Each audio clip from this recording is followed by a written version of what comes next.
Good afternoon. It's 1 o'clock, and I will call the October regular board meeting of the Rockingham County Board of Elections to order. Thank you all for being here. And at this time, we will have our invocation. Stand, please, for invocation. And I'd like to introduce Dr. Mabel Scott, who is our Public Information Officer for Rockingham County, that will provide our invocation. Thank you. Thank you so much. May we bow our heads? This is my gratitude, my attitude poem for today, for it truly exemplifies what God led me to say. Driving down long expressways in the dark, hearing symphonic melodies by a cardinal or a lark, looming through the thick as oatmeal morning fog, seeing my neighbors wave during their daily jog, smelling country fried chicken right after church, hearing how our landfill bald eagles fly high and perch, smelling real rain, magnolias, and fresh-cut green grass, aromas of hot coffee, collard greens, even pumping gas, tasting corn on the cob, spinach or cake batter, grits, pinto beans, ham hocks, it really doesn't matter. Touching my grandkids, smelling good, smiling and burping, but at least for now they're crawling, not twerping. Coronavirus has been a poisonous plague sent from hell, but this painful pandemic made us grateful to be well. We're thankful for the little things we once took for granted. We're thankful for quiet time, solitude, devoid of panic. We're thankful for sentimental reasons and the gift of life. We're thankful for masks to avoid sickness and strife. We're thankful, beautiful babies babble as they teethe. So thank you, gracious Father. Thank God we can breathe. Amen. Amen. Thank you. You'll remain standing. We'll have the pledge. I pledge allegiance to the flag of the United States of America and to the republic for which it stands, one nation, under God, indivisible, with liberty and justice for all. Thank you. And thank you, Dr. Scott, again. All right, we have several things to go over today, and I'm glad to welcome Jan Odell, our new director, although it may be temporary, I guess, but anyway, she's retired from our office and has been here a week and 1 day, and has really helped in the office a lot. So thanks for coming on board, Jan. Next item is item number 4, unfinished business. Is there anybody that has unfinished business to bring before the board now? Well, I think we need to address the poll observers. We were sent an email yesterday concerning poll observers by the Rockingham County Democratic Party. This was submitted on October the 19th, and the statute says that this should be submitted. Individuals authorized to appoint observers must, prior to 10 a.m. on the 5th day, prior to any primary or general election, submit in writing to the chair of the County Board of Elections 2 signed copies of a list of observers appointed by them, designating the precinct or at-large status for which each observer is appointed. And we had a list that went from October the 15th through October the 18th. And then we were given this sheet at our last meeting, and I don't think any of us knew what that was. But this is the early voting site shift for October the 19th through the 31st. Now this at-large sheet on the front cannot be turned in on the 19th. That should have came in before the election started on the 15th.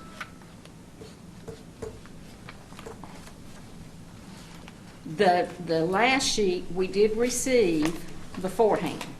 So those people can be observers, but these top two sheets were just submitted on October the 19th.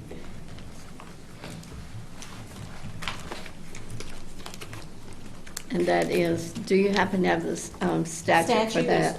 It is. It is 163-45, and it's A, B, and C.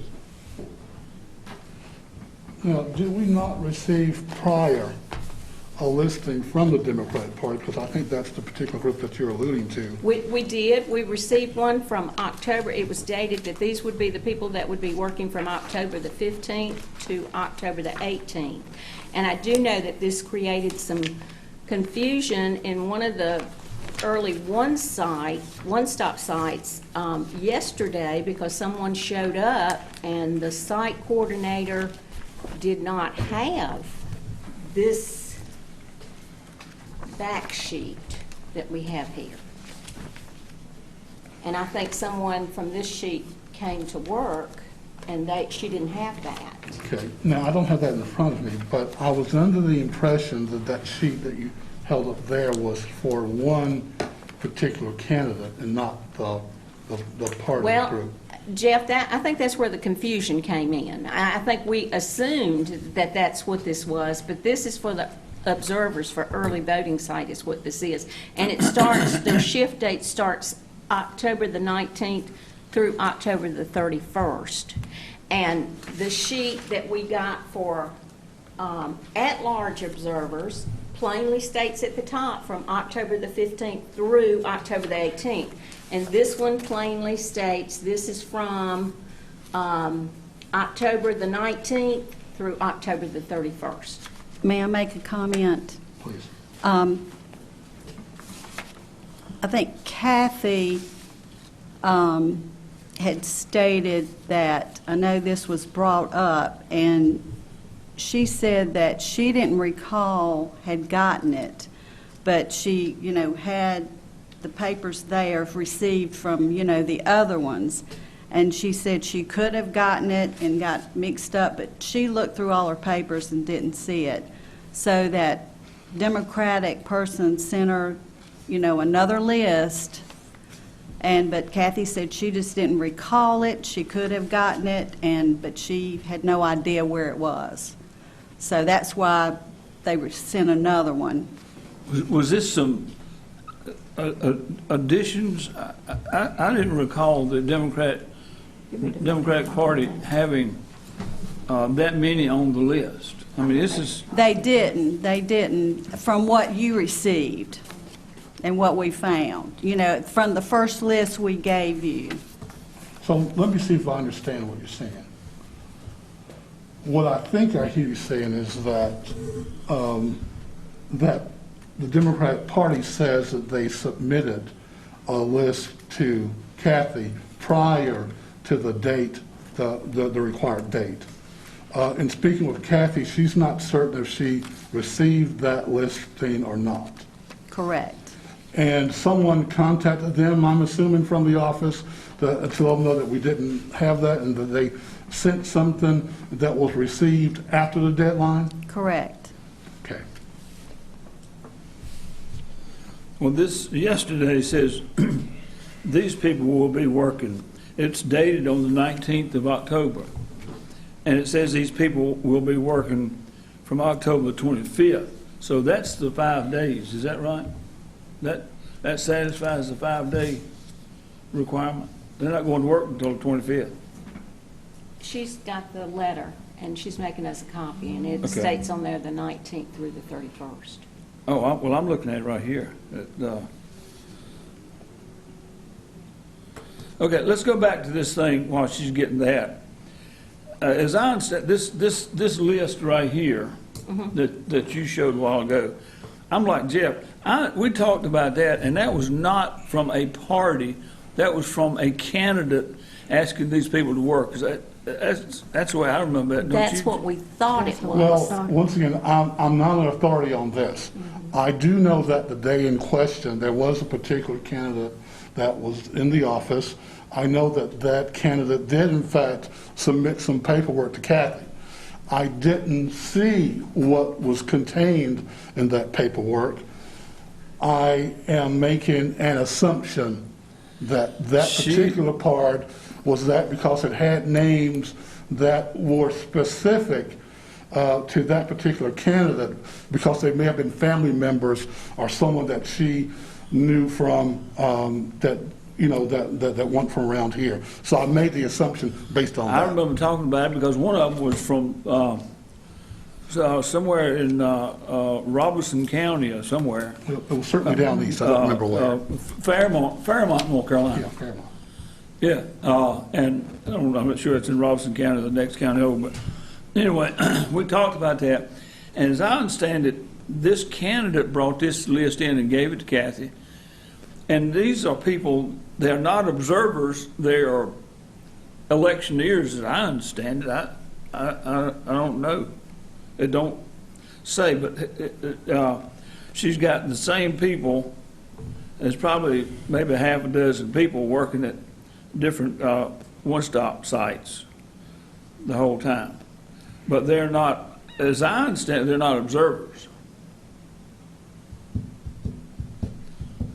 I think there's been a lot of confusion at the one-stop sites about observers and about electioneering, because several of the sites, we were told that people were there as observers, and they were inside, and then there was some outside that was not sitting in the area for electioneering, and we were told on that Thursday that they were outside observers. Well, an observer is an observer, period. Well, I've never heard of an outside observer. I hadn't either, but that's what we were told. And then By the individuals that were there.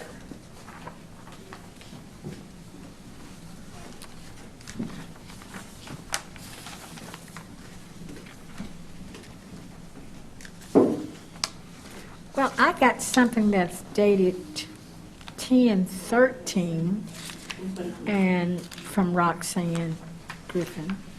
And then there's this list. Is this what we're talking about? That don't have anything to do with Roxanne, I don't think. Well, it has to, because it's stated here. The previous schedule of precinct-specific poll observers submitted October the 13th remains in effect through October the 31st. That's these, but that's not what the original letter said that these were on, and she's made an adjustment here that wasn't on that sheet. This person wasn't on there. And then it goes on to say that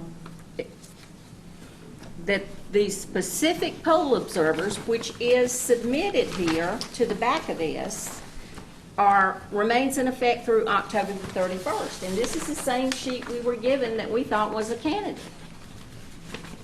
Is it not? We did, we talked about this.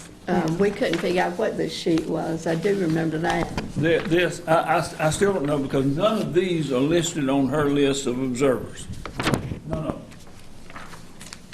Yeah, so I don't know that we know the author of Did the one last of the page. candidates give this to you that day? Not to me, no. No, Yeah. because I know we talked about it with you, Yeah, one of the Yeah, candidates came in the office and handed it to Kathy, this list. that list. Yeah. I don't think the two have anything to do with each I other. don't think they do either. Now, if in fact the Democratic Party chair has added to her list, the letter that dated October the 19th says, submits the following list of at-large poll observers, which is effective October 25th through October 31st. Well, apparently she got that in within the 5-day window. So from the 18th to the 25th, they have no poll observers. Because the other list was to the 18th.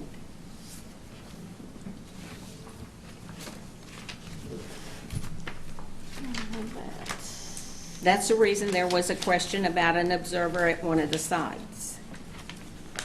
because the letter stated it was the 18th. Actually, And the site coordinator had not been given another list. I have this, well, this is at large though, from Roxanne dated Right. 10/13. Right. 10/13. Right, but So doesn't it is say, that- This one is dated 10/13. but doesn't it state there, Poll observance the 19th through the 31st, so that, And that was submitted prior to the deadline. then it would be. Then they didn't, the site coordinator did not have that one then. Yeah, it sounds like there's a breakdown. What I'm hearing is that the Democratic Party is in compliance, but there was apparently some kind of breakdown in communicating that to the site workers. And I'm going to suggest that we ask Jan to make sure that they get the appropriate listing so that we're all operating from the same page. Well, the statute, 16345B, states that before the opening of the voting place on the day of a primary or general election, the chair shall deliver one copy of the list to the chief judge for each affected precinct. On my paper, it says Precinct Pacific. Is that the same one that's October the 13th? So this list right here is not with this paper, is that right? We don't know. no, that's not the same one that's dated 10/13. The one you're looking at that I just gave you was dated 10/19. There is another one that we were given dated 10/13.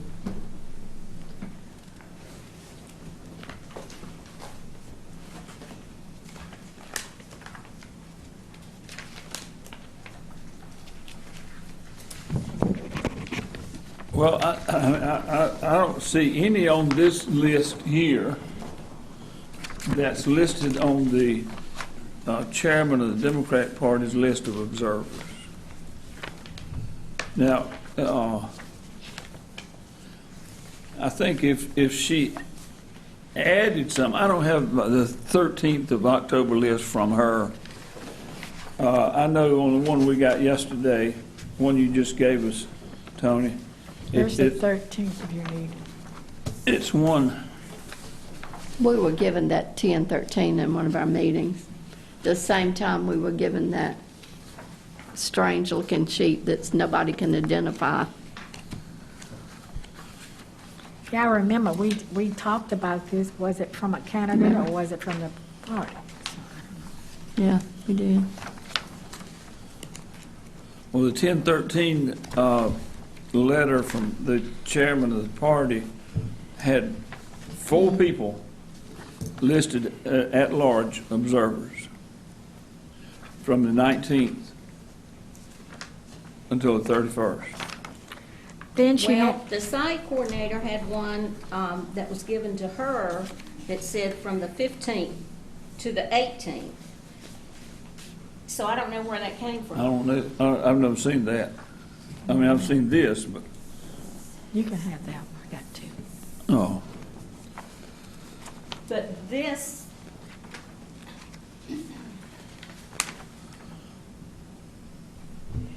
this is the 13th. And I believe that the one that the site coordinator had was dated the 13th, and it went from the 15th to the 18th. And this one right here says from the 19th to the 31st, which is these at-large. So this list and the one that the party just gave us is not the same. On the 13th list, she says Precinct Pacific, see attached schedule. Now, what, do we have an attached schedule? No.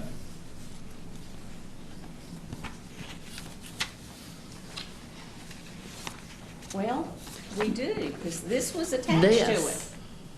Okay. So Well, this one right here is the one that's in force. So she did, the head of the Democratic Party did give this to someone in the office, because we have a copy of it. yeah. And it states it's from the 19th to the 31st. This one that we just received yesterday cannot be enforced because it is changing the people, That's right? correct. That is correct. Because according to statute, it has to be delivered 5 days Before the election before the begins. election. Before the election begins, not the day they're working? Right. Okay, that's what the statute says? Yes, Okay. And we can get John to clarify that. right. Would you go ahead and clarify? Yep. We're looking at 163-45, A, B, and C. A, B, and C. Right. All right. I will follow back up with the board momentarily. Okay. B, specific, John, states about the individuals authorized to appoint observers must prior to 10 a.m. on the 5th day, Yes. prior to any primary or I general defer that. election. Yeah. Okay, say that again, please. I'll read it if you want me to, Jane. One- It, No, Yeah. I would like to hear from All right, Jane. one stop begins part of the general election. That is the beginning of the general election. Right. So it's 10 a.m. on the 5th day. That is the beginning. So no, after that, that's it. So the list have to be in by that time. the 5 days before the 10 a.m. Yes, of the general election. yes. Okay. So if you want to read that Yes, again, prior- that's the, Yeah, prior to 10 a.m. on the 5th day, prior to any primary or general election, or when does the general election start? Well, I agree with Jan. I think the general election has started on the first day of, October 15th. Prior to 10 a.m. on the 5th day, prior to any primary or general election submitted in writing to the chair of the county board of elections. So that's this one that we have here. Yeah. This is in, that's, this on the October 13th is in Right. effect? right. This one is not. Okay. Now, what is this? We don't know. We don't know. I don't think it has anything to do with the chair of the Democratic Party. They were just attached and stapled together. Well, I think for clarification, I think we need to get Jan to contact the chair of the Democratic Party and find out if this is in fact I agree. officials, because it Well, that- says early voting sign. Yeah, that's So- fine. That's fine. But one of the candidates brought something in and gave it to Kathy. And none of the people on either list of the party chair has any of these people on this list. No.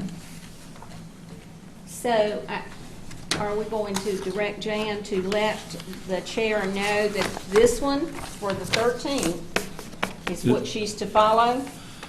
And the one she just submitted on the 19th has been disapproved because Right. the general statute says it has to be in 5 days before the election starts, and the election started on October 15th. If you would so do that, Jan, we would appreciate it.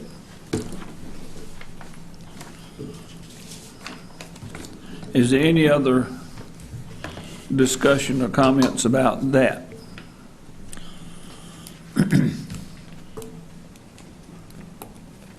I do have something that I'm assuming, I'm not sure where it would go, but I'll follow your direction as to where it will go, either under unfinished business or new business.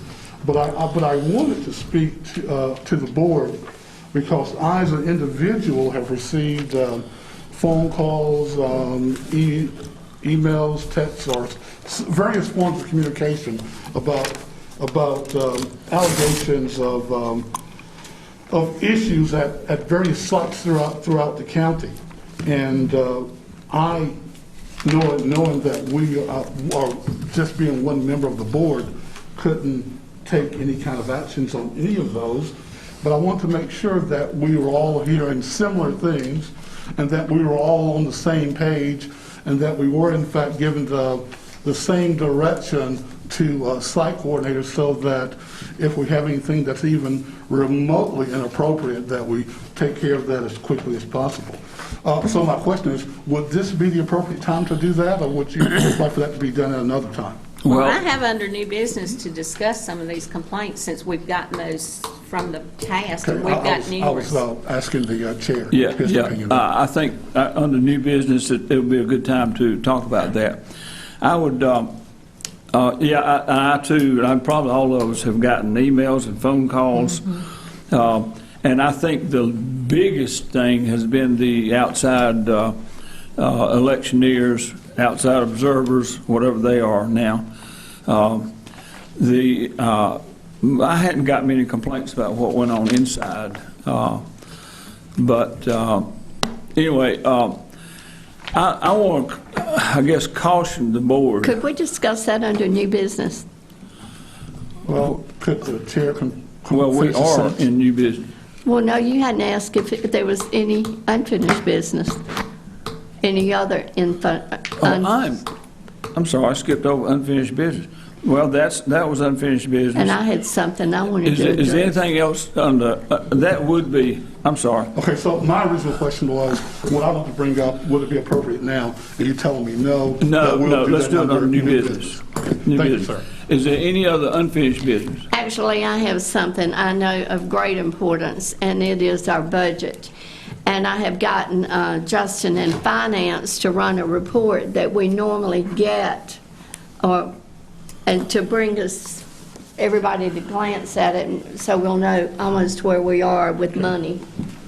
And this was printed when, and it's in effect for what dates? Monday, it was printed Monday. Yesterday. And this is from, well, it was printed the 19th, Which- starting July 1, which is our budget.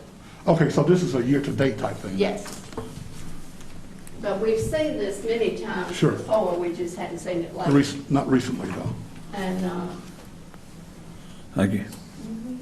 Mr. Chair, I'd like to address, please.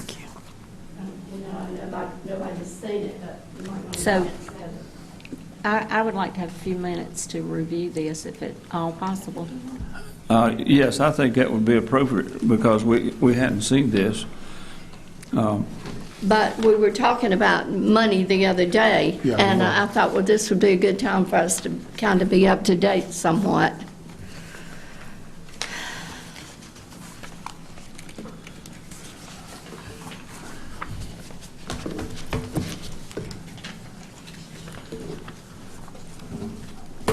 And just so you'll know, as you glance through it, the code, when you get down to code 1912, that is the COVID money. That was my question, thank you.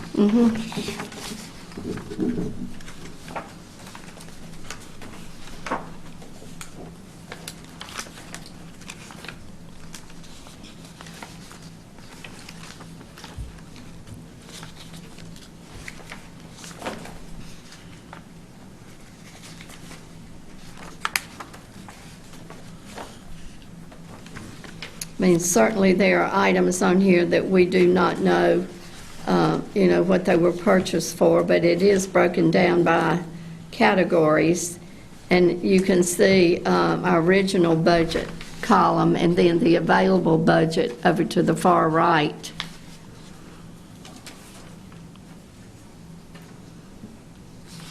You're under the title that reads available budget.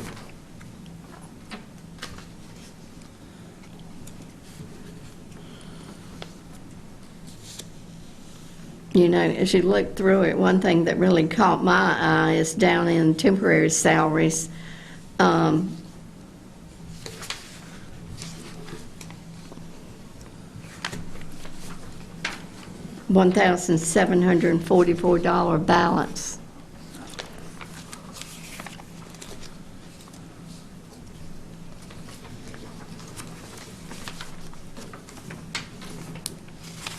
But I just thought it might be something, a good idea for us to look at.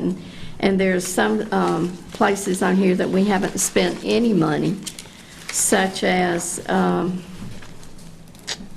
advertising. I can't see it right at the moment, but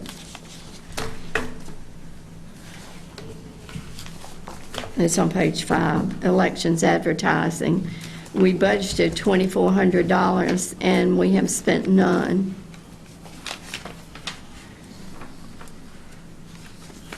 Election board training, hadn't spent any. It's because we haven't been able to go anywhere.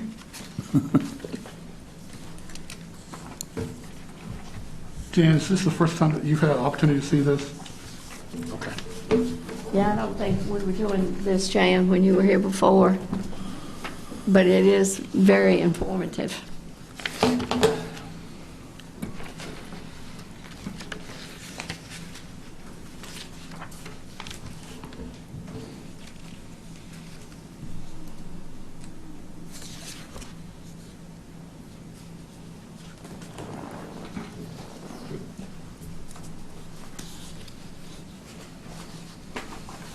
I'm supposed to meet with finance this week to learn how they do this, like online, because they have a different way of doing it.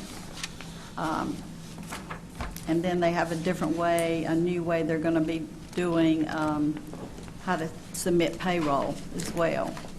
So they're scheduling a time for me to get with them. Very good. Were you able to get all the information from the new hires that Renee was requesting today? I've got the paperwork. Good. Tell me, what was that? I was speaking to Renee earlier today, and she said that new hire information, which I guess is precinct officials we haven't used before. Is that right, Jan? They have to submit, the paperwork.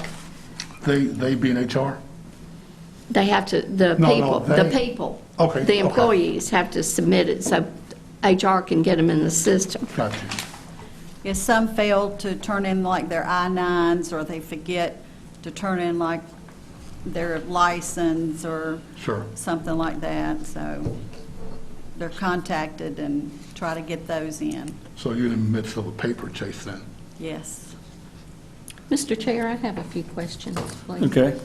Well, first of all, a statement, as Tony said, under temporary salaries, we've got very little left there. Which one are And you then when referring to? I'm sorry, hold on just a second, please. And I apologize, but my glasses keep fogging up and I can't see. Well, you're far enough away, I think you'd be safe without your mask. Well, I'm not sure. I'm just being cautious. Well, But I appreciate believe it. me, I understand. Yeah. Go ahead, Bonnie. Thank you. And when you look at, under the COVID money, Okay, what page are we on? I'm sorry. the first page is temporary staff. Page 7 Okay. is regular, it says elections, COVID-19, regular salaries. Okay. I'm not sure what that is, because I have our original CARES Act funding here that we worked on that says that we put $31,034 in temporary staff for COVID. That wouldn't be regular salaries. So I'm not sure why that's labeled that way and why the amount is different. The amount we put in for temporary staff out of the CARES money was $31,034.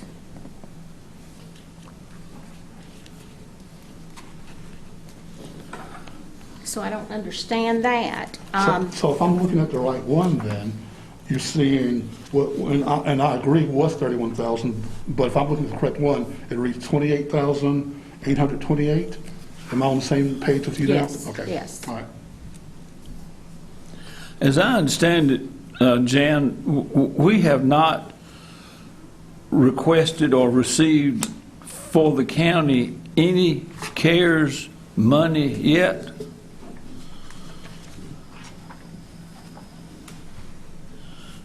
I have seen an invoice that can be filled out to turn in to the state for the funds to be sent. But I haven't seen the funds received yet. And I did ask Justin, when I got him to run this report for us, if he had actually witnessed any money come in, and he said no. Well, I'm not sure we've requested money. And I think, I mean, this is our regular budget, and it's got the COVID money in it. I'm not sure why it says regular salaries. I think Kathy's regular 40-hour-a-week salary should come out of our regular budget, and anything over that, including her comp time, should come from the CARES money. I don't know how we I can mean, do. I don't know how to separate, other than the fact, say, under normal conditions, she might be working 40 hours a week. And now she's working, what, 50, 60, 70, whatever she's working. And now, that is because of a combination of COVID and being short-staffed, and we've had temporary people in. And I think all of those temporary people could be money coming out of the CARES Act. That is, if we have the money to pay for it out of the CARES Act. See, we're showing we only have available budget under the CARES regular salaries of $10,553, and you only have $1,744.69 under temporary staff. So I think once we see how we finish up with these temporary staff that we've got to have in there and pay out of this CARES money, then we need to look to see if it's anything left out of the CARES money and use that to pay Kathy and the other people, because it has been because of COVID that they've had to put in so many hours, a Right. lot of the hours they're putting in, Right? and even Jan. I mean, but I don't know how we can vote on doing that now when we don't know how much money we're going to have. Jan, did you get a document saying how much money we were going to get? Yes, she passed out a sheet today that said that on it. This is what we requested.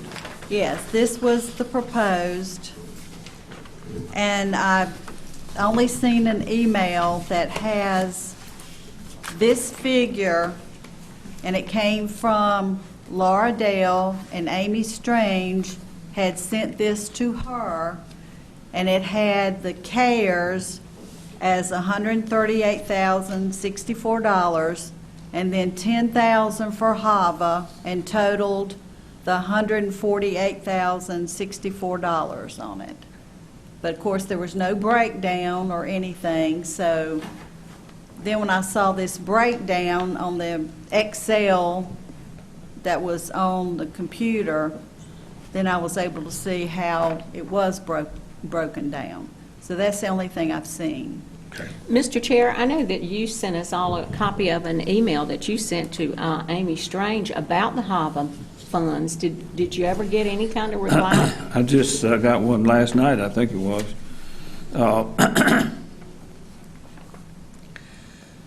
And Jan got a copy of it.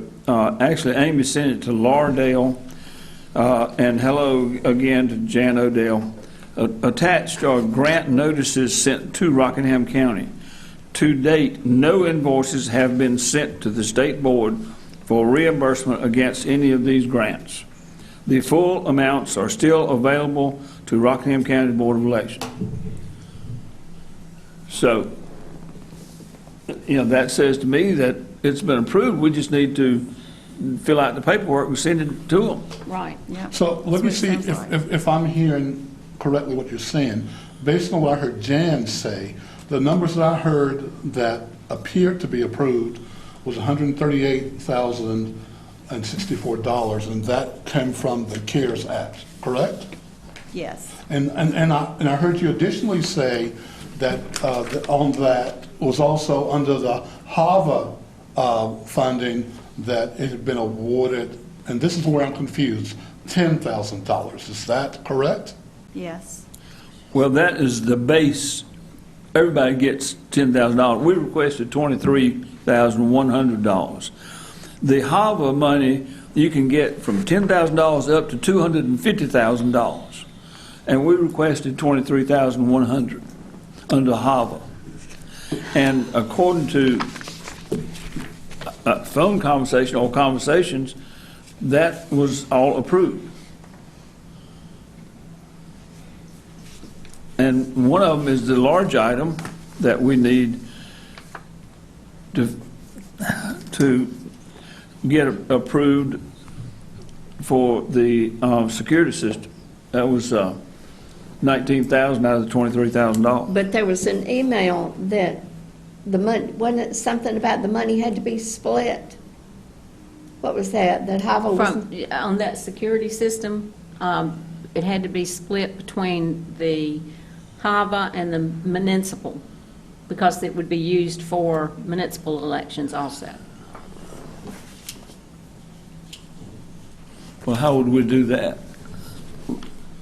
I don't have that email. How would we go back? Which is saying really that HAVA's not going to pay for all of it. Right. That's the way I read the email, but I could be wrong, I don't know. I remember something about that. And it goes back to the contract, which John can speak to, why it hasn't been approved.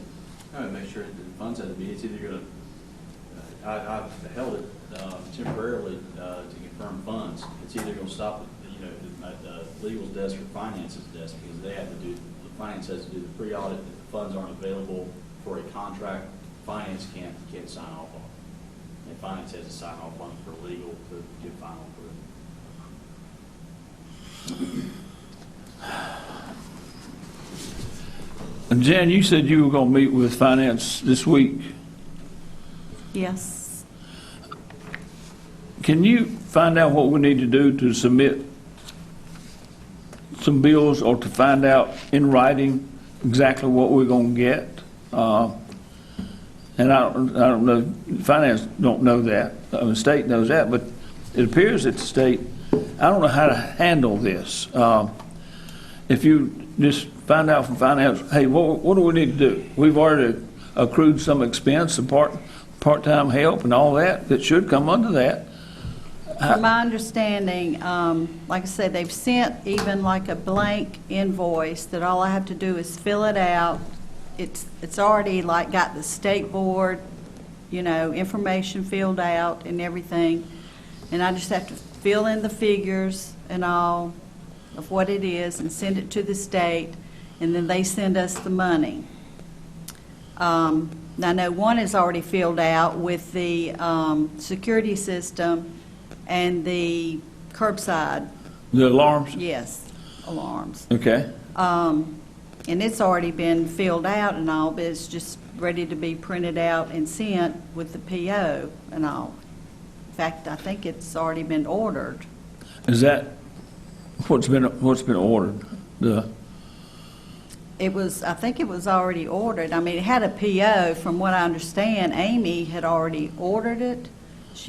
Because I saw an email where she said there's a PO here and it's ready to go, and she gave them the PO number at Print-Elect, I believe. But I'll check and see. I mean, that's an email I found, but I'll see what happened. Well, that was for the Alarms and a security system. And the security system? Yes, On the same PO? it's on the same PO. That sounds like two different companies to me. It is two different companies. Yeah. Print-Elect? Print-Elect's Yeah. not doing the security system. Okay. Well, I mean, it was on a On the same thing, but I'll Yeah, double check that. double please. check that. I Well, will. and you say it's a PO, and She had it's a PO. been ordered? It's what it claimed to say on the email that I saw. But now it could have stopped somewhere along the way. I'm not sure. But anyway.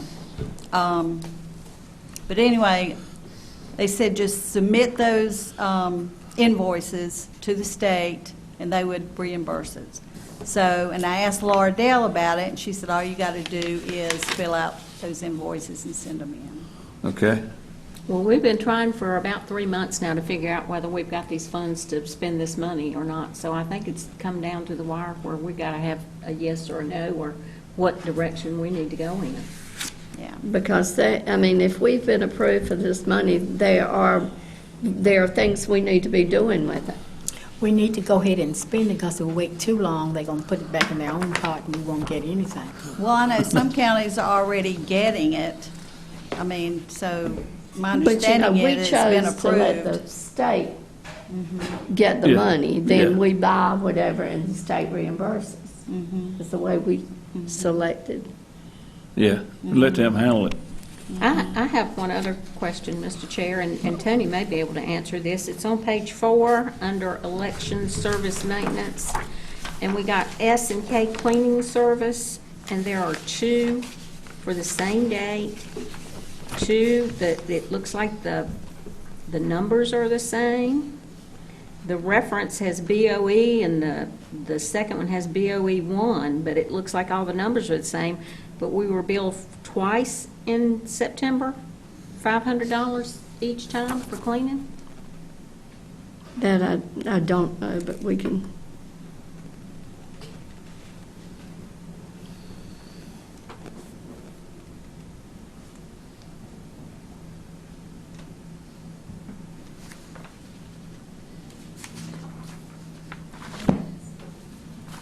But I do agree with Tony that we have a lot of money sitting here that we haven't even touched, like this advertising.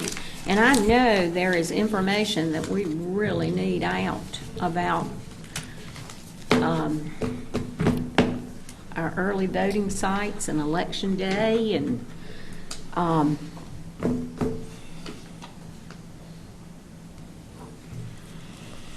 I'm wondering if that cleaning thing, and this is just my speculation, if that is including a workshop.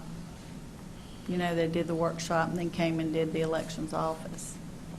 I don't know. Possibly. But I'll find out. Okay. Yeah, if you could check on that, Jan. I don't know, I'm thinking it may be for the previous month or something, but I don't know that. Well, sometimes you see odd things on here, and it's like a difference. Well, for example, sometimes up here in payroll, you might see a minus, but this report starts from July 1. So part of this could have come in, I believe the pay period, the first pay period in July, maybe it was the last week and the first week of July. So part of the money could have actually come out of the last budget. It's kind of confusing, but that is a possibility.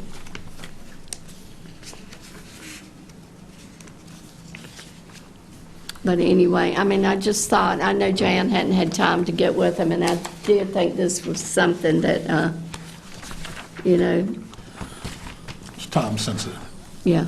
Okay, can we all agree that as far as staff is concerned, that Kathy Clark's salary is 40 hours a week normally? And anything over that, Does that need to be discussed in open session? Yes, if it's pertaining to the budget. Okay. well, and anything over that, and all these people that's been working in the office or CARES money. Yes. I mean, I don't know, and a normal election, Jan, you can remember a normal election, you might have had 1 or 2 people in there sometime, right? I mean, I really don't know that we can separate that now. It's just, the size of the election and the COVID and the number of people working is a lot of the COVID. So you got a comment on that, opinion? Well, it takes more time, and there are a lot more people trying to vote at home, and we're getting, of course, write-in ballots. It takes more workers, of course, at the polls, because You've got to clean down or everything. And you got to watch the curbside. The curbside's been a big thing this year. And having the curbside workers, we've been really lacking in that. I've heard more complaints about not having enough curbside workers. And the parking, of course, in some areas, but I know in our office, we need people to really get on the paperwork. And of course, phone calls like crazy. But, you know, it's taken us longer to handle things. Well, I think part of the curbside problem is if there are 4 people in a car, they can only vote one One person at a time. And that is takes very longer. time consuming, Very. and people don't understand that. I mean, I've seen that over at the Salvation Army many times. But that does slow the process down. And a lot of people don't understand that. But they can only vote one person at the time in that car. Yeah. And at the Salvation Army, I know yesterday they had 3 people working curbside, but Yeah. they've got 7 or 8 spaces that they're trying to work all at one time, which is pretty difficult when you got that many spaces. Well, they had 3. Most of the places, I think Eden and Madison had 2 people working curbside. And it takes, 10 to 12 minutes to process a curbside vote. Time you go out there and go back in and get the ATV and then get the ballot and go back out there, give them time to do it, and then take it back in. And so, and a lot more people are choosing to curbside vote for various reasons that we can't question them about. Well, they have to take an oath, don't they? Yeah. So it's just going, and people backing up. I mean, there's been 6 or 8 cars in a line waiting to curbside vote. I guess they just don't sit in the car and stand in line, although they're not supposed to curbside vote if they can go inside. But so that is an issue also. But Jan, I don't know, I don't hear anything much about how to split this up other than what I said as far as and when you talk finance, say, okay, this is what we want to do with CARES money. And I know last week I signed some items from Lowe's that's listed on page 8. I signed some invoices, and it's plastic shields and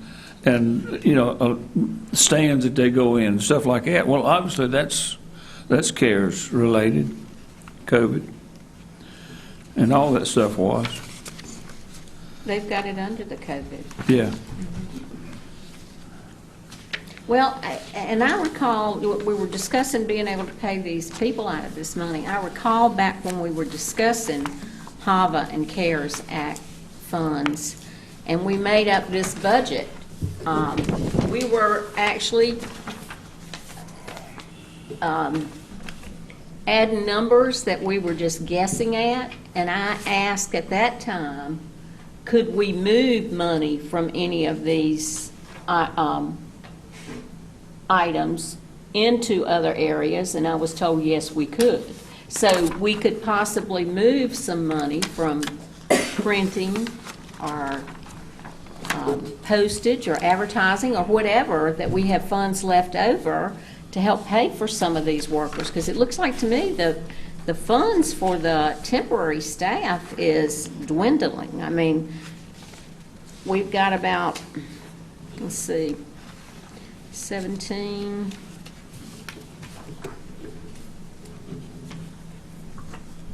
right around $13,000. And we've still got, how many more days to go? 13,000, where'd you get that? Well, we've got 17, Oh. 469 You're talking about our regular from the budget. regular. From the regular, and then you've got the COVID money.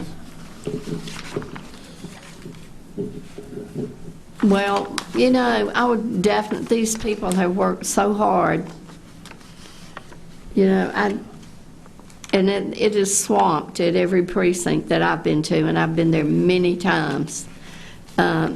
And the people in the office. I mean, I think we need to do everything we can do to accommodate Yeah. I agree. them salary-wise. I agree, and I think when we get to the end of this and we see what we have, we need to make those decisions to help these people out. But I don't know how we can actually vote on it today when we don't know what we've got left.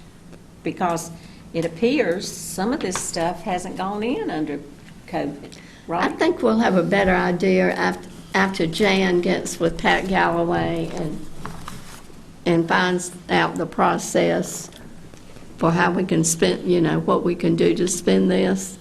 But I do know there's a great deal of comp time, and I'm like Bonnie. I think, you know, if we have the money and we see that we're going to have the money at the end of this, we need to go ahead and pay that out of Yeah. this money. Yeah. Yeah. Yeah. Well, I We don't agree. need to turn any back in. Say again? I said, we don't need to turn any money back in. What they've given us, we need to spend it. Well, I agree, Tony. But we need to get Jan to work with Pat and find out what we've spent and how we go about getting the money that we've spent, requesting it and getting it in.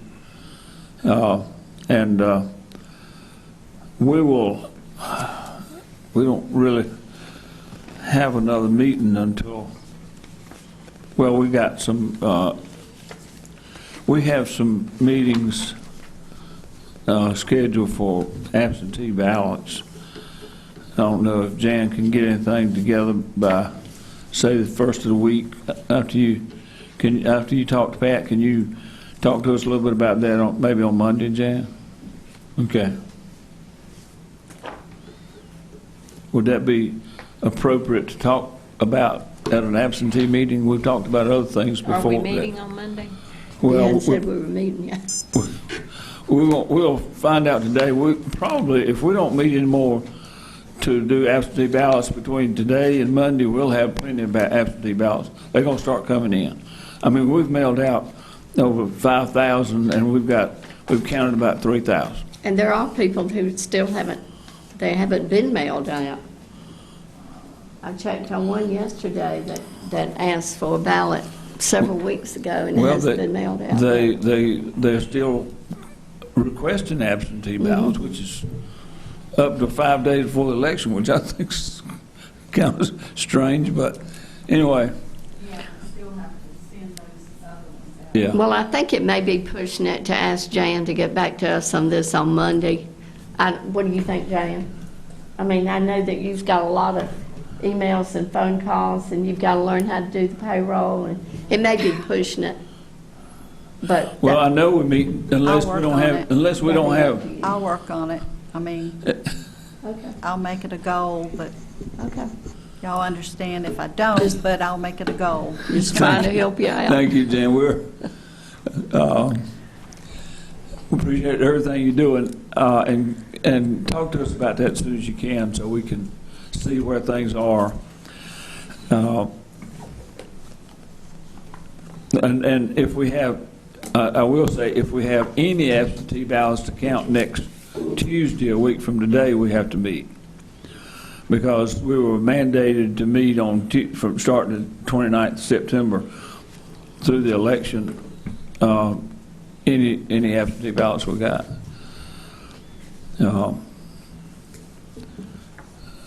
So, all right, Janet's going to work on the budget, try to figure things out about where we go.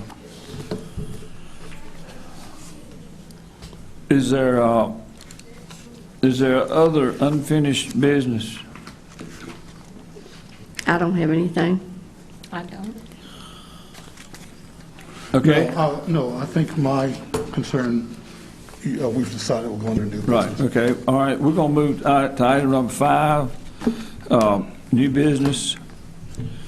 Mr. Parrish, you have something you want to talk about? Yeah, well, I think I've gotten similar emails to you. I think when I look at who's receiving emails, a lot of times it's to the 5 board members. I will tell you that I've received a couple of phone calls that I'm assuming that only I've received. I don't know. But there are some things that I wanted to share with the group today to make sure, number one is that it came to me as an individual. I am 1/5 of this board, and I don't have the authority or the desire, for that matter, to make decisions for this board. But what I said is that I would bring it to the attention of the board and see if the board would make any decisions or not. So that's why I'm here. How am I doing so far? Good. All right, so the first thing that I got was a question regarding legends on pamphlets and brochures that are sent out. Here's a scenario. I'm changing the scenario. I'm going to use Tony and I as the 2 people here. Both Tony and I are electioneers, and I have passed out one, and someone inside apparently saw my pamphlet, and I didn't have the appropriate legend down there. I didn't have anything down there. So the person inside that looked at them told me that I couldn't pass those out anymore. Well, and I said, okay, because they cited whatever the rule and the thing is. Now, hypothetically, let's say that Tony also was passing out something, and just like me, she didn't have a legend also. Then not only would I not be able to pass out my flyers, but she wouldn't be either. Is that correct? I cannot substantiate this at all, but I've gotten reports that we haven't enforced that equally across the board at least one site. And that's the only one that I was called on, was at one particular. Now, like I said, I haven't checked to see any of these things, but I told some people that I would make sure that our director spoke to all of the site coordinators to make sure that, number one, we're enforcing the rules correctly, and that we are enforcing them across the board to all people. So I guess my question is, I think I've got understanding on what is required. Have you had any calls, anything remotely similar to the hypothetical that I just presented? Jan? Yes, we have, and we have told them that they needed to have the legend on the Bottom of it. cards or whatever that they're passing out, so at each location. And you spoke to all the people? Yes. Okay. All right, good. I'm glad to hear that. I thought that might be a quick response. I'm getting questions about whether or not the area at the Eden site is in compliance to statute as to the distance from the door, et cetera, et cetera. Can you clarify that one way or another? Yes, that one is 50 feet from the entrance to the polling place. Mm-hmm. So that one is in compliance. And as far as where the line is, that one was like where they've got the cones. And like a yellow stripe or something? Yes. We placed it in the middle of the 2 tables going across because there are steps there. It was going to be hazardous for anyone standing there, but that still allowed, space there, at least distance for voters to walk there. Now, if voters start gathering up and moving over, I mean, you know, we can't really control how they, you know, move around, so. But they're in that distance, and that's. Didn't we have that concern at any of the other sites? On placement? Yeah, particularly with the, what do we call that, buffer zone, I guess? Yes. Yeah. Buffer zone? Yeah. No? When I was up at, on the very first day when I was up at Western, I was concerned about how far the line went out and whether or not there was going to be confusion between the line and those that were in the curbside. But when I went back on subsequent days, the line wasn't as long, so it kind of took care of itself. But I'm just, I don't know if anything at all, if that were to continue, I would think that would have a similar problem with people lining up with the curbside at Western. I think, Did anybody else see that? Jeff, I saw it the first day, and Particularly the line kind of, it came out almost to the curbside, and then it doubled back. So it was kind of a double line. They lined up over here, and then it went all the way down here, and then back around to So go in they the must door. have adjusted it. Yeah, after they that curb did. left. They did that. And that site, and as far as the electioneers being away from the door and the buffer zone and all, I don't think Reedsville and Madison have that problem, because Madison is over there in the first median, I call it. So there's probably 50 feet from the door.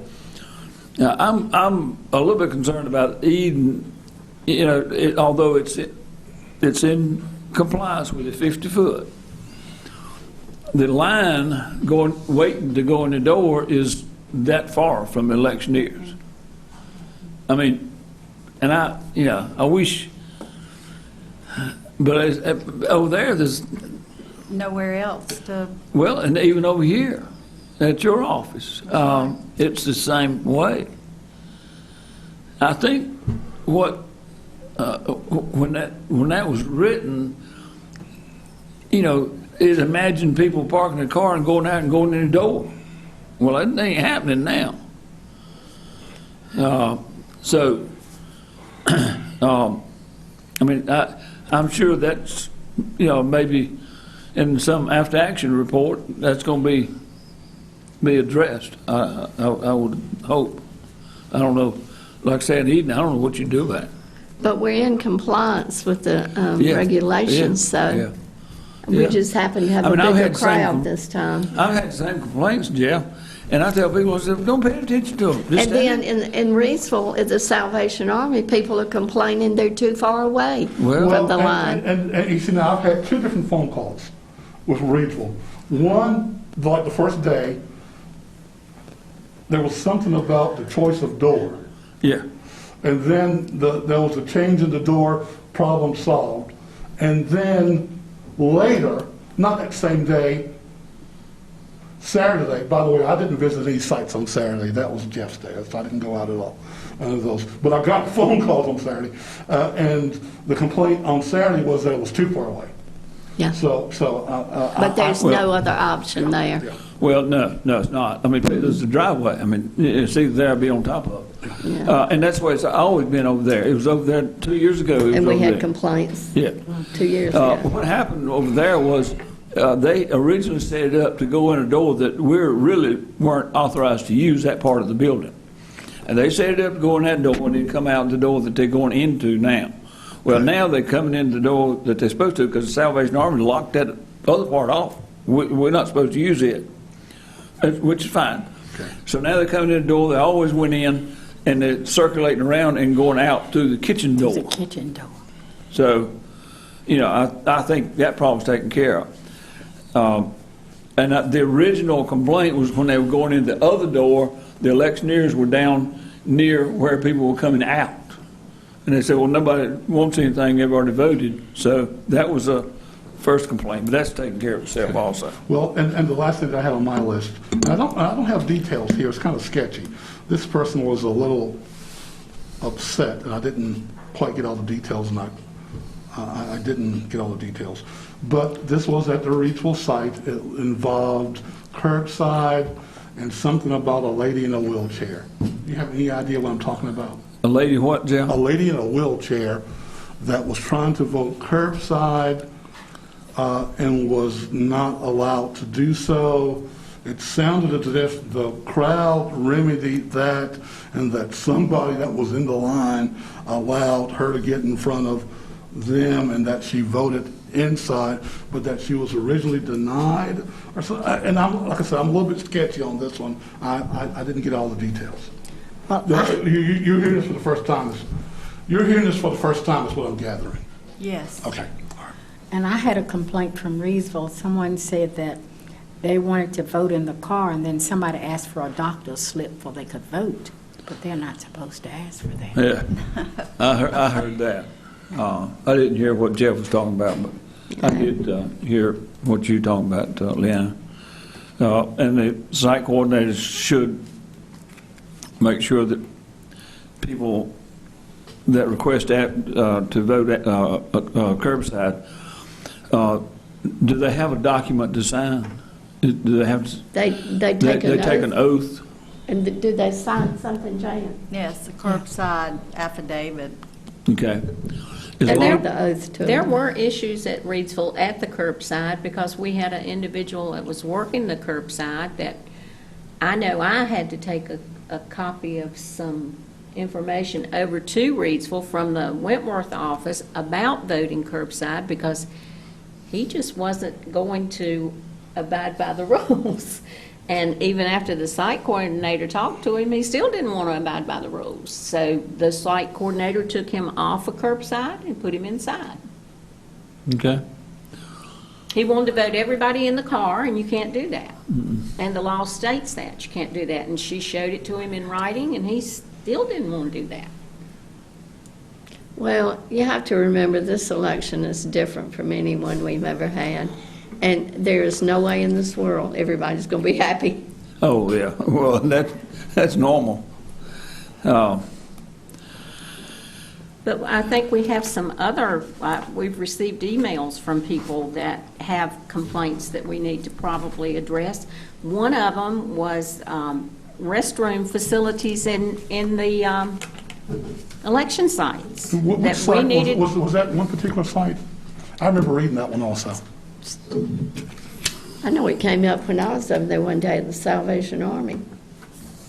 So is that the one that? I don't know if that's a complaint, but somebody asked if there was some public restrooms for everybody. So is there one at the No. Salvation Army? There's not. Okay, so. all right. So we don't have restroom facilities for the people? I had an individual approach me in Reidsville that was there, and he said he was there just visiting the site. And he wanted to know where the restroom facilities were that the public was being able to use. And I told him, to my knowledge, we didn't have any, but he could check with the site coordinator. And he said that if we didn't have any, that the board should have addressed that and brought in porta-johns for the public. And I told him I would share that. So I'm sharing that. But you know, there are plenty of stores that do not have public restrooms. I don't know. Well, I'm not sure that you're required to, except somewhere where there's food served. I think that may be think you are. the distinction. I mean, it has to be a I mean, you can go into curb markets all the time, and you know, they don't always have restrooms for the public. So that's one site. We have three others. Do we in fact have restrooms at the other three sites that are the public are able to use? The do in Madison at Western,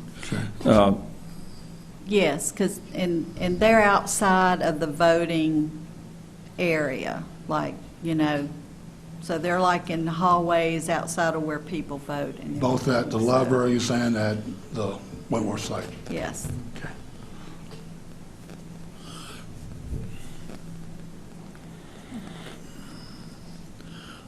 Okay. okay. Anything else you want to address, Bonnie, or anybody? Well, we received this email from S. Roseboro that had quite a few complaints. One of them was the restroom. One was that we didn't have enough poll workers. And I visited all the sites, and it appeared to me that they had a pretty good flow going with poll workers. We can only vote so many people inside, and that is what has created a lot of the lines, I think. In Eden, normally you have 20 voting booths there. We have 4. That's going to create lines.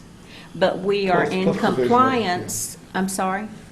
They were utilizing the provisional and the handicap when there wasn't a provisional or a handicapped person there. Right, but Sometimes there- regular voting booths, we have 4 there. We have set these up, we visited with all the site coordinators and set them up in compliance with the state guidelines.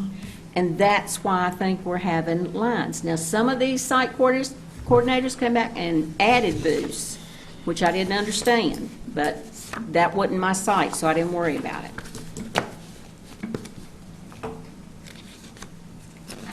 But I think we've had enough poll workers, and I think we'll discuss in closed session one of the issues they've had with poll workers.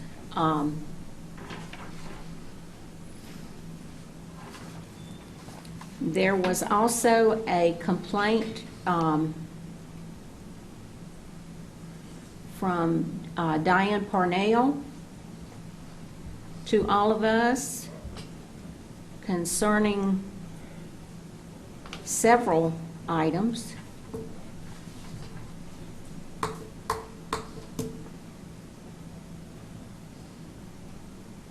Jan, do you have any information on that complaint? I haven't seen that yet, or You didn't get her email? I probably have gotten it, but I haven't read it yet, so. When was that sent? Was it yesterday or Yesterday. last October night? 19th. Yesterday. Yeah. I'm trying to locate that now. And she's discussing things that has happened in the corral out there with electioneering, and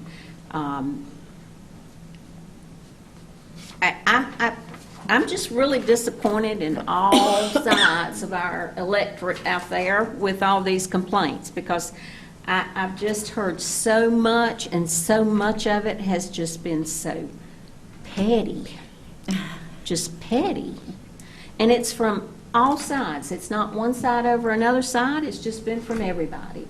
And I wish that our public would say, you know, these people are working really hard, and our poll workers are working really hard to make sure that we ensure that every citizen of this county gets to vote and have their vote count. That's what our #1 job is. And I think that may be where some advertising money could be spent. Exactly, Tanya. How would you advertise that? Well, we could do an article in the local paper. We could do an article with Rockingham Update. Yes, we could. For Roy to be able to get something out to our citizens and let them know how hard our people are working and that we're here. I've heard some compliments on the way that it's run and the workers and all. I think this is a long ballot. It takes 2 or 3 minutes to. I mean, I went in there and I knew everybody I was going to vote for, but it still took me probably 3 or 4 minutes to fill all the circles in and get my ballot scanned. And you know, it's just not a quick thing. And you know, like Bonnie said, we're limited on the amount. I mean, everybody's not social distancing, but we are trying to do our part just by having fewer booths in there. We usually have 12 or 14 or something in there. Now we've got 4 or 5 or 6 or whatever, depending on the size of the room. So it's just taking a long time, but people are standing in line, and I've had very little complaints about that. That's me, Royce. I've heard very few people complain about standing in line. The biggest complaint I've heard overall from all 4 sites is, I want my voted sticker. I've heard that too. That came up today in Madison and Eden. And one guy in Eden came in there, and he had a book where he had collected I voted stickers. Wow. And he was upset that he didn't get one today. Because there's a hole in And in Madison, the lady at the DS200 said, I didn't know people loved those little stickers so much. But yeah, you're right. But I told the lady over in Eden, if we can get the pins out, that might smooth over that a little bit. Give them a pin that I say I voted, and the pins are here, and they need to be distributed out. And the public needs to know, we just got the pins yesterday, or That's they right. would have been out. And just because you voted last week doesn't mean you can come back and get your pen tomorrow. Right. Well, we got a pallet of pins, I understand, so they need to be gotten out to the sites. Yes, we've been distributing them, so they're out there. And I took 3 boxes to Weston yesterday afternoon, and she had just a few left, and so rather than giving somebody a pen in front of somebody that didn't have one, she just pulled those out, just clean the other pens right now until she gets some more. So. But I think overall, the flow of the voter from the door to the exit, it really looks like it's going well in all the sites. In fact, my emphasis hasn't been on the inside. I made Right. I made You cameos. made that clear. I made cameos and waved, and I spent the majority of my time outside because I feel like that we have got systems in place to cover stuff both inside and out, but things are more likely to go badly outside than inside, in my opinion. And so when I visit the site, that's where I spend the majority of my time. And I think Royce will attest to this as well, because we've been on the board a long time. Here we go again, Jeff, with that, been But- on the board forever. but- 1924, I think, was the first year, wasn't it? I think it was. Might have It been feels for her. like it, for sure. All started in But I 1492. think if there's an issue going on, we don't need to get involved in it, That especially was if there's exactly what- something that we may have to rule on. I was Let the site coordinators handle it. going to remind the board of this. Please visit the sites. I tell people that I just visit to speak to the site coordinator and see if there's any problems, and to thank all the workers that are there. If we get into an issue with somebody, it may be something we have to rule on. So we need to be careful about that. In fact, this morning I was at one of the sites, I won't say which one, and the site coordinator and another worker was trying to figure out how to vote this person provisionally. They couldn't find his address. And his address happened to be on a street that the geocode recognized, but he lived on the extension, which the geocode did not recognize, and they called the office, and the office said, well, that's, I guess Kathy, I don't know if Jan talked to her or not, and she said, that's all we got, and you pull it up. And the guy didn't want to sign the provisional ballot because he was afraid he was doing something fraudulent. I mean, he was honest about it. He said, I don't want to, he said, I get mail from the other end of the street all the time because it's the same number. But he finally said, okay. And I didn't talk to him. I talked to the site coordinator, and I said, well, you can't pull up a provisional ballot with his correct address on it. That's just the way his address is listed in the geocode.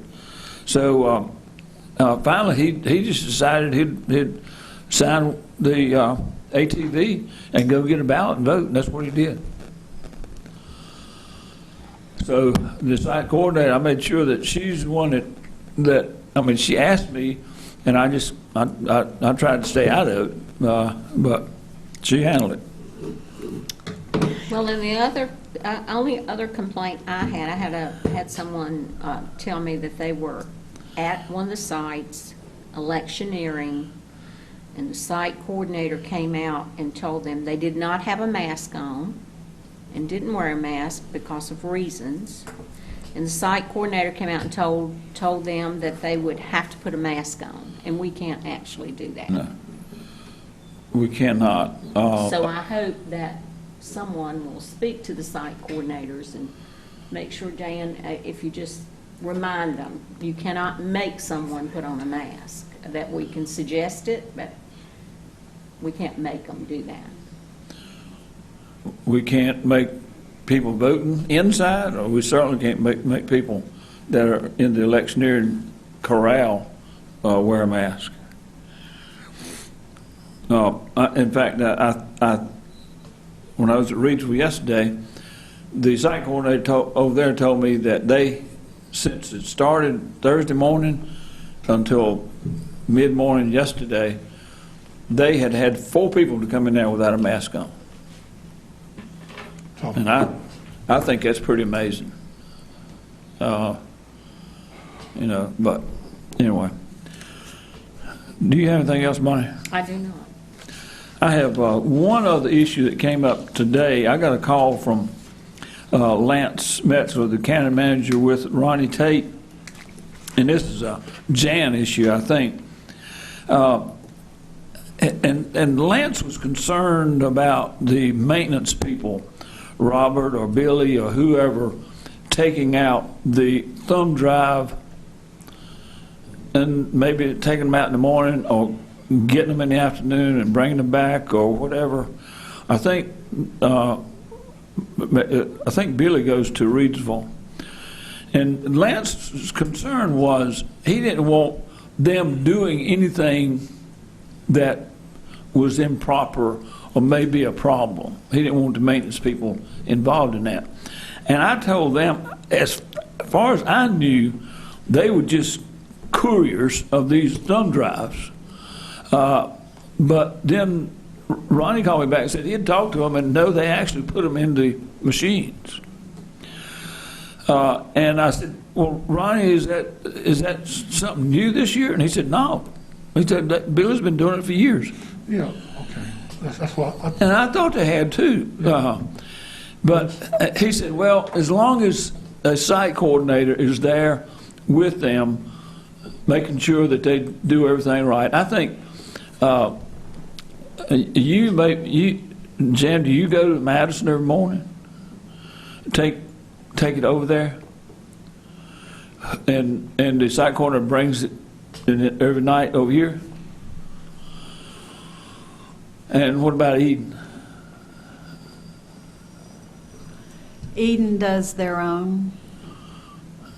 Okay. I get the stick to Denise. She lives near me. So when I do the upload, I just drop what is loaded fresh. I just drop that one by her house so she has it for the upload first thing in the morning. That way I don't have to go to Eden and then drive to Western. But Okay. see, we have to wait till all the sticks are in before we can do an upload. And that's So every night? we have at night, so we have to wait for everybody to bring their stuff in, the ballots and the ATV forms along with everything they've gotten that day. And then we have to download their data from each laptop.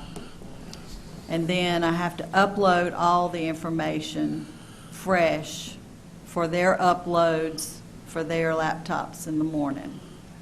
So their sticks, and that's what Billy does. He goes and takes the stick to do their downloads while they're closing up and doing their thing.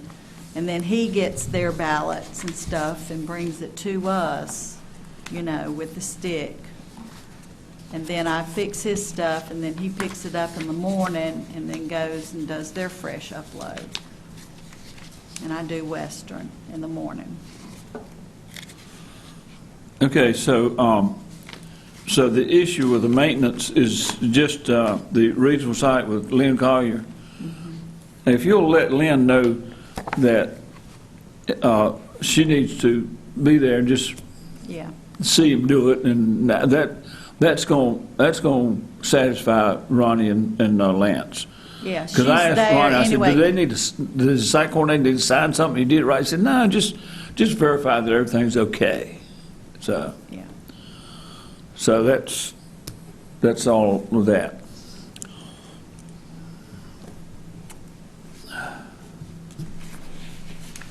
Does anybody else have anything to discuss under new business category? No, but if we think we're going to recess soon to go to the office, I need to let Derek know. Well, we got an executive session. Oh, that's right. here. Roy's going to go with us over to do the, No, he isn't. Not according to Derek. oh, did you? Derek's covering the absentee meetings. Oh, is he? Yes. Okay. Yeah. So, we Oh, I forgot about the yeah, executive session. Any other new business? Nope. If not, I'll entertain a motion to go into executive session. I make a motion to go into executive session under GS 163-318.11A6 personnel. Personnel. Thank you, ma'am. I second the motion. There's a motion and a second. Motion by Bonnie, second by Leanna. All in favor say aye. Aye. Opposed, like sign. Motion carries. We're consider ourselves in executive session.